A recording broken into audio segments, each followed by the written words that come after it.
Channel of Vadodara.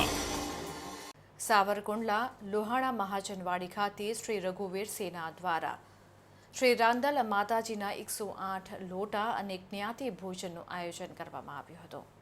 Shri Lohana મહાજન સાવરકુંડલા પ્રેરિત શ્રી રઘુવીર સેના સાવરકુંડલા દ્વારા આયોજિત તારીખ 26/5/2024ના રોજ લોહાણા મહાજનવાડી ખાતે શ્રી રાંદલ માતાજીના 108 લોટા તેમજ રઘુવંશી સમાજ માટે સમૂહ જ્ઞાતિ ભોજન પ્રસાદનું આયોજન કરવામાં આવ્યું હતું।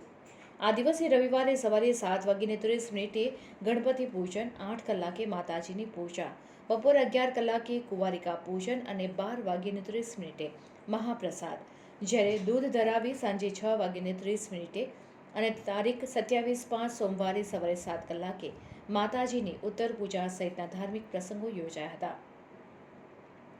સમગ્ર રઘુવંશી પરિવારે રાંદલ માતાજીના દર્શન અને મહાપ્રસાદનો લાભ લીધો હતો અને આ સમગ્ર આયોજનને સફળ બનાવવા માટે સમગ્ર ટીમ દ્વારા જહેમત ઉઠાવવામાં આવી હતી તેમ રઘુવીર સેનાના સદસ્યો વતી હિતેશભાઈ સરૈયાની યાદીમાં જણાવવામાં આવ્યું હતું।